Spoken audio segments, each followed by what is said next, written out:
So, when I was a little kid, we used to go on a lot of road trips as a family. I grew up in a family of 3 boys. And my dad used to ask me to sit in the passenger seat with a map, like this, like Granny Jackson is doing here. And I would be the navigator. And that was a great thing for me. I loved it, sort of being given a position of power, and my brothers had to sit in the back, and my mom actually had to sit in the back. And I loved maps, and I was good with maps, and I think because of that experience as a kid, I've always really been fascinated with location and directions, and knowing where I am, and knowing how to get somewhere, and so I've always had this kind of obsession with maps. And what's interesting about this picture, in addition to it being somebody sitting in the passenger seat of a car with a map, is looks like they're lost. Looks like she's lost. Today, this is the experience.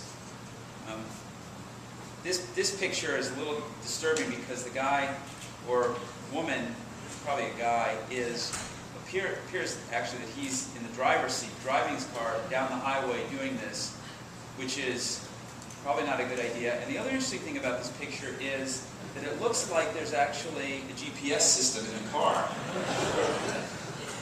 But yet, the person's using their BlackBerry. So maybe they're lost, and maybe the GPS system got them lost, and so maybe they're using the BlackBerry to get them unlost.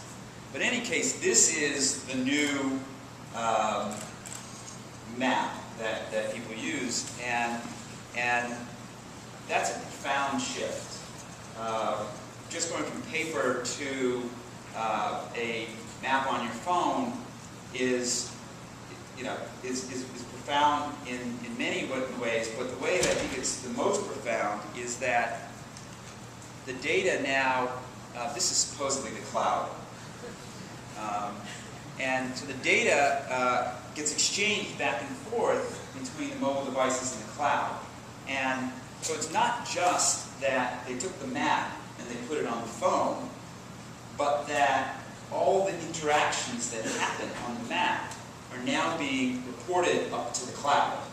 And that, to me, is where all the action happens. I'm not particularly interested in investing in applications, whether they're web apps or mobile apps, that are kind of utilities, right? I'm interested in applications that create a lot of data, and that data gets shared among millions of people. And so the idea of the map is just a utility is not that transformative, but the map as a source of massive amounts of data that gets shared and can get analyzed in the cloud, to me, is the big deal. And so, some examples of that. I was in London over the weekend, and my daughter needed to go to an O2 store to get a SIM card for her iPhone because the roaming charges, AT&T's international roaming charges, will kill you if you're using things like Google Maps. So we went to Google and looked for an O2 store, and the closest one was at 100 Pall Mall, and it said O2 Associates on it. Didn't look right to me. So I went to Street View, and sure enough, there's no O2 store there. So the idea of the cloud being able to provide something more than just the little pin on the map, but now actually we can go and actually look at the street view of that location is hugely valuable. So that's the cloud giving you additional utility. But the other thing that we can do, and this is Flickr, is that we can contribute images to the cloud as well, and we can geotag those images. And so when you look at a map and you look at 23rd and Broadway, you can see not a street view picture of what's there, but you can actually see something that's more artistic. In this case, the Flatiron Building, which is a block from my office in New York City. So the point I guess I'm trying to make here is it's the interaction between the map and your location information and all this data that's out there in the cloud.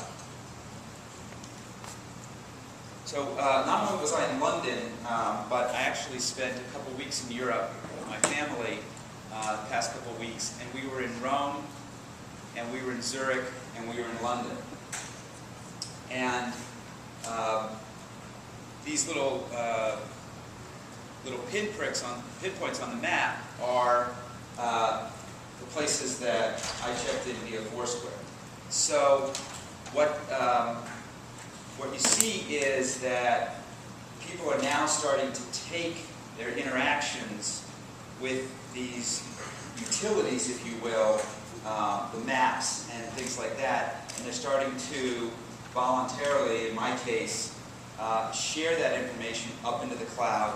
And using a little hack that I wrote about on my blog today, you can take your check-ins, turn it into a Keynote feed, and then simply do a query in Google Maps, and you can represent your trip visually. But better than that, you can actually represent it as an itinerary. And I think this is particularly interesting because we spent a couple of days in Zurich, and if someone said to me, "What did you do in Zurich?" I think this would be a really interesting answer. This is what I did in Zurich, and just send this through Google, and you could literally map this out, and you could figure out how to do the exact same itinerary as I did if you wanted to. Some more things that I'm interested in are the notion of geotagging. So adding a lat and long to not just a map location or not just a check-in or something like that, but in this case, one of our portfolio companies, Outside In, is taking news, blog posts and news and such, and adding geotags to them. So you can see this is a query I did on Outside In this morning.